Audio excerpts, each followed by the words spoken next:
TV9 भारतवर्षी पड़ताल में अब तक इतना क्लियर था कि हिजाब को लेकर पहले से कोई विवाद नहीं था।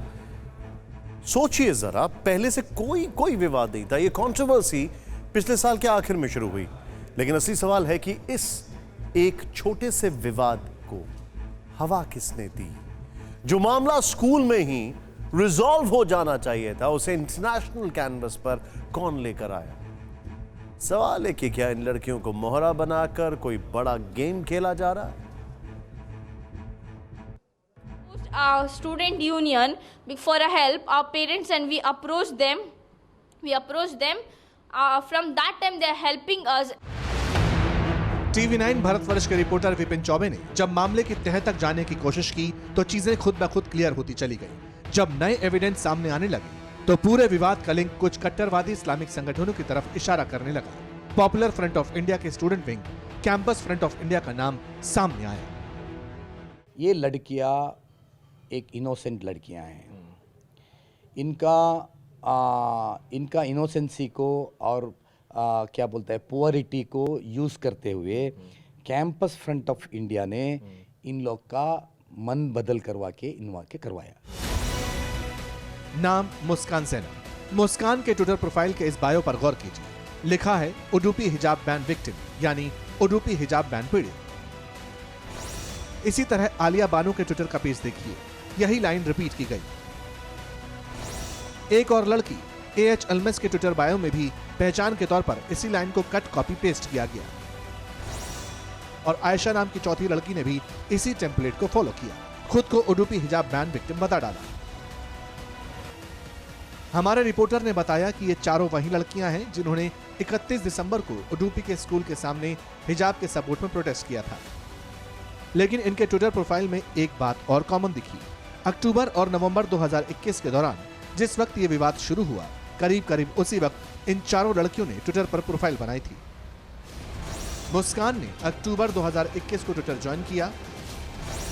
आलिया भी अक्टूबर 2021 से ही ट्विटर पर जुड़ी। अल्मस के प्रोफाइल पर भी यही टाइमलाइन नजर आई, जबकि आयशा नवंबर में इस माइक्रो ब्लॉगिंग साइट से जुड़ी। अब ट्विटर ज्वाइन करना कोई गलत बात नहीं है, लेकिन ट्विटर पर इन लड़कियों ने जिस तरह के ट्वीट्स को रिट्वीट किया, जिस तरह के कैंपेन और हैशटैग को प्रमोट करने लगी, उसे देखकर इस्लामिक कट्टरवादी संगठन से इनके लिंक और ज्यादा क्लियर नजर आए। नवंबर 2021 में अजान को लेकर हैशटैग चला, हैशटैग अजान एक बेहतरीन आवाज। इस हैशटैग को कैंपस फ्रंट ऑफ इंडिया ने प्रमोट किया। 21 नवंबर 2021 को इन चारों लड़कियों ने 5 से 8 मिनट के गैप के अंदर इस हैशटैग को आगे बढ़ाया। शाम को 7:33 से ट्वीट शुरू हुए और 7:40 तक चारों लड़कियों ने इसी हैशटैग पर ट्वीट कर दिए। इससे पहले 19 नवंबर को सेव कर्नाटका फ्रॉम फासिस्ट और students not safe in Karnataka जैसे हैशटैग भी ट्रेंड कराए गए। खुद को हिजाब पीड़ित बताने वाली इन लड़कियों ने इन हैशटैग को आगे बढ़ाया। इतना ही नहीं, कई बार तो इन लड़कियों के ट्वीट्स को कैंपस फ्रंट ऑफ इंडिया के प्रेसिडेंट ने भी रिट्वीट किया।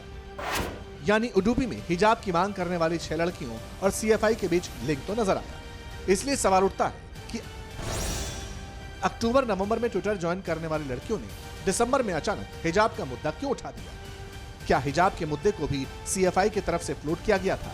क्या CFI के कहने पर ही लड़कियों ने स्कूल में हिजाब पहनने की मांग की? In December, our parents told that go wear hijab because enough of requesting. How much will you request? This is your fundamental and constitution right. He can't stop you from practicing this. And though it's a government college, it should run on a constitution values. So they can't stop you. So when we wore the hijab in December, because our parents were already done by requesting. So from the day we wore the hijab, they sent us outside the class and did not allow us to attend the class. We were out for 3 days. After that, we approached our student union for a help, our parents, and we approached them. From that time, they are helping us. कैसे support कर रहे हैं उनको? किस तरह से उनका support कर रहे हैं? क्यों सपोर्ट कर रहे हैं? आप लोग कैसे इनसे एसोसिएटेड हैं? ऐसा नहीं, हम लोग एक स्टूडेंट ऑर्गेनाइजेशन है, उनका राइट वायलेशन हुआ इधर, उन्होंने हमारे पास आया, हम लोगों को सपोर्ट देना बोल के, उनके पास हम लोग खड़ा, अभी भी खड़ा, फ्यूचर भी हम लोग खड़ते हैं। हालांकि बीजेपी के विधायक का इल्जाम है कि जानबूझकर हिजाब का विवाद खड़ा करने के लिए लड़कियों का ट्विटर प्रोफाइल बनाया गया। और भारत को बदनाम करने की साजिश के तहत ही ये सब कुछ किया जा रहा है। इनका जब नवंबर से इनका ट्विटर चालू हो गया, अब तक उनका सिर्फ ट्वीट है, कैंपस फ्रंट का क्या इश्यू आता है उसको रीट्वीट करेंगे, इसको फॉरवर्ड करेंगे, इसको वापस इन ट्वीट करेंगे। इनका ट्वीट को कैंपस फ्रंट वाला नेशनल प्रेसिडेंट इज रीट्वीटिंग। हिजाब का इश्यू पहले से ट्विटर में डाला हुआ है, उसमें दिल्ली का इश्यू किया, बाबरी मस्जिद जी का इनजस्टिस सुप्रीम कोर्ट में हो गया बोल के ये नेशनल प्रेसिडेंट कैंपस फ्रंट का ट्वीट करते हैं, उसको ये रीट्वीट करते हैं, उसी को इन लोग वापस ट्वीट करते हैं। सेम लड़कियां। अब जिस पॉपुलर फ्रंट ऑफ इंडिया नाम के संगठन को लेकर इतनी सारी बातें कही गई, जिसे कट्टरवादी संगठन कहा जा रहा है, उसे लेकर कुछ बातें सामने आई हैं। मसलन जब दिल्ली में CAA के खिलाफ हिंसक विरोध प्रदर्शन हुए थे तो उसके पीछे PFI का हाथ बताया गया था। यूपी पुलिस ने तब PFI के कई सदस्यों को अरेस्ट किया था। कई लोग PFI को प्रतिबंधित संगठन सिमी का अपडेटेड वर्जन कहते हैं। PFI के बारे में यह भी कहा जाता है कि उसका केरल मॉड्यूल ISIS के लिए काम कर रहा था। PFI ऐसा संगठन है जिस पर यूपी से लेकर MP तक में बैन लगाने की मांग उठ चुकी है और अब कर्नाटक के एजुकेशन मिनिस्टर भी कह चुके हैं कि इस मामले में इस्लामिक कट्टरवादी संगठन के खिलाफ सबूत मिल चुके हैं। या लड़की लोग को किसी ने उसका ब्रेन वॉश कर चुका है। अब हर मुसलमान को रिलीजियस प्रैक्टिस इंपॉर्टेंट है, education is secondary important but first importance is religious activity. So वो लोग बोलने को चालू किया हमारा रिलीजियस प्रैक्टिस है, हमारा रिलीजियस प्रैक्टिस है। देखिए, ये विवाद थमता नहीं दिख रहा है, बल्कि इसको सुलगाया जा रहा है, ऐसा लग रहा है। ऐसे में कर्नाटक के हिजाब कांड पर आज सुप्रीम कोर्ट ने भी तल्ख टिप्पणी की है। सर्वोच्च अदालत ने तुरंत सुनवाई से इनकार करते हुए कहा कि इसे राष्ट्रीय मुद्दा बनाने की जरूरत है ही नहीं। बावजूद इसके हिजाब अब एक राष्ट्रीय मुद्दा बन चुका है। आज भी देश भर में हिजाब को लेकर प्रदर्शन हुआ। कहीं समर्थन में मुस्लिम महिलाएं हिजाब पहनकर उतरी, तो कहीं लोगों ने हिजाब के विरोध में आवाज उठाई। ध्यान से देखिए।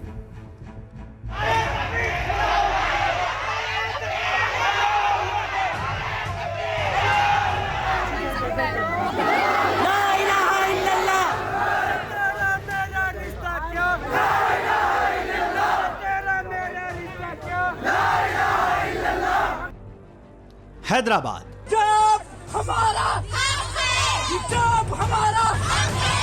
मालेगांव, ये पर्दे का हुक्म है और ये पर्दा मुंबई,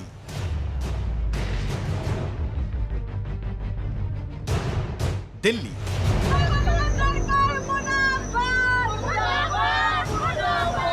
कोलकाता,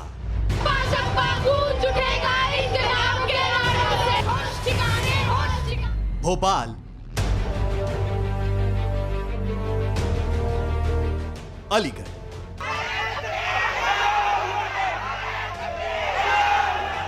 हिजाब डे के नाम पर शहर शहर सैलाब उमड़ा है। आजादी और संविधान के बहाने शहर शहर धार्मिक नारे लगे हैं। उडुपी से भड़की चिंगारी मालेगांव, मुंबई, दिल्ली, कोलकाता, भोपाल, अलीगढ़ समेत देश के दर्जनों शहरों में फैल गई है। कोरोना काल में भी बिना पुलिस परमिशन के अचानक सैकड़ों हजारों की भीड़ जुटी। हिजाब और बुर्के में लड़कियां सड़कों पर उतरी। तस्वीरों को देखकर ऐसा लग रहा है जैसे 2 साल पहले CAA NRC के विरोध के दौरान हुआ। क्या फिर से उस दौर को दोहराने की साजिश हो रही है? तो सवाल है कि क्या हिजाब डे एक प्रोपेगेंडा है जिसे कट्टरपंथियों ने कंधा दिया है? देश के अलग अलग शहरों में हिजाब डे कौन मना रहा है? देश भर में हिजाब डे मनाने के पीछे कौन कौन है? क्या हिजाब डे पर हुआ प्रदर्शन संयोग नहीं प्रयोग है? क्या फिर से देश में भड़काऊ गैंग एक्टिव हो गया है? यह सवाल इसलिए क्योंकि कर्नाटक में जिस हिजाब पर हाहाकार मचा हुआ है, शिक्षण संस्थानों में पर्देदारी को लेकर हिंदू मुसलमान हो रहा है। कर्नाटक का यह विवाद महाराष्ट्र के बेहद संवेदनशील इलाकों में एक मालेगांव पहुंच गया है। मालेगांव में अचानक हजारों महिलाएं हिजाब डे मनाने और मोर्चा निकालने के लिए इकट्ठा हो गई। मालेगांव के स्टेडियम में जमीयत उलेमा ने मुस्लिम महिलाओं का एक बहुत बड़ा सम्मेलन किया, जिसमें महिलाओं से खुलकर हिजाब पहनने की अपील की गई है। पर्दे का हुक्म है और ये पर्दा हमारी माँ। इस सम्मेलन में शामिल महिलाओं को ये बताया गया कि हिजाब पहनना नबी का आदेश है और कोई फिरका परस्त ताकत इसे नहीं रोक सकती। हमारे शहर की और जहाँ तक हमारी आवाज़ जाती हो वहाँ तक हर मुसलमान औरत पर्दे के साथ रहे, बेपर्दा अपने घर के बाहर ना निकले, ताकि लोगों तक ये पैगाम जाए कि पर्दा हमारी शरीयत का हुक्म है और हमारा ये आईनी हक है, कोई हमसे ये हक छीन नहीं सकता। शरीयत ने गुंजाइश दी है, लेकिन आम हालात। जरा सोचिए, ये सब नियम कायदे कानून को ताक पर रखकर किया गया। स्टेडियम में भीड़ बिना किसी इजाजत के जमा हुई।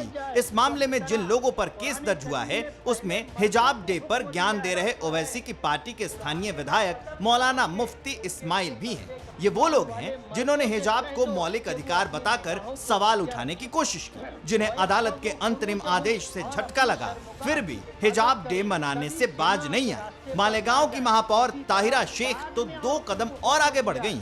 8 करोड़ की लागत से बनाए गए उर्दू घर का नाम ही मुस्कान के घर पर रखने का ऐलान कर दिया।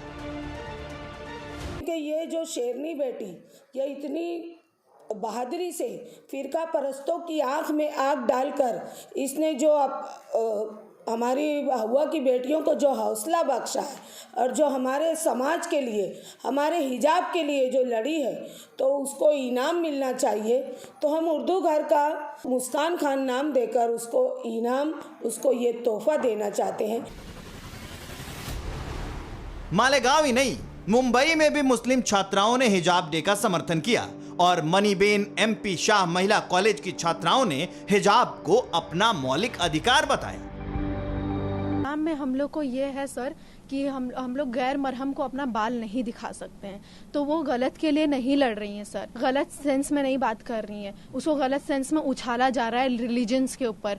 हम लोग हिजाब के साथ ही हर जगह पहचाने जाते हैं कि हम लोग मुस्लिम्स हैं, तो अगर हम लोग को हिजाब ही उतारने के लिए बोल दिया जाएगा तो हमारी पहचान कैसे होगी। इस्लाम के नाम पर हिजाब को लेकर कोहराम चुनावी शहर अलीगढ़ में भी मचा।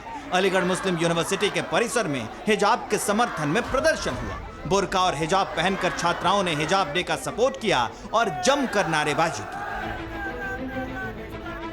इस दौरान मुस्लिम छात्रों ने कहा कि हिजाब हमारा हक है, हम इसे नहीं उतारेंगे।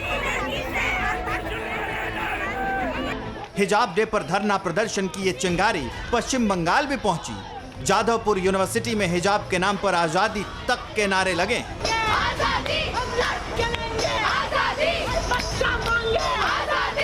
हिजाब को लेके कर्नाटक में जो पॉलिटिक्स चल रहा है उसका आज कोलकाता में आके गिरते हुए दिखाई दे रहा है। जादवपुर यूनिवर्सिटी के स्टूडेंट्स आज रास्ते में हैं, प्रतिवाद कर रहे हैं। जिस कदर हिजाब का बैन किया गया है उसका प्रतिवाद करते हुए इन लोगों का यही कहना है कि कौन क्या पहनेगा ये उनका चॉइस के ऊपर डिपेंड करते हैं।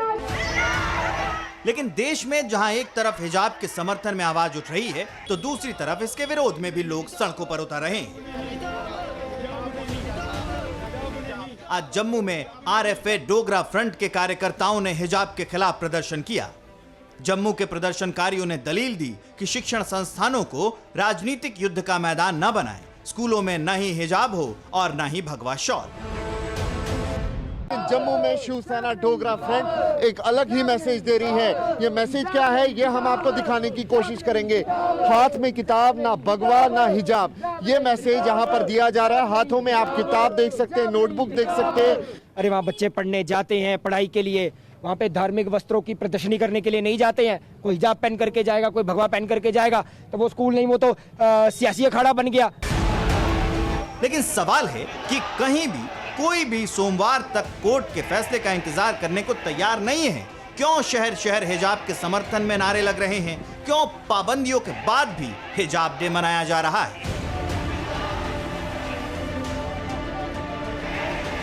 न्यूज़ टॉप 9 रोज सुबह 7 बजे और शाम 7 बजे सिर्फ TV9 भारतवर्ष पर।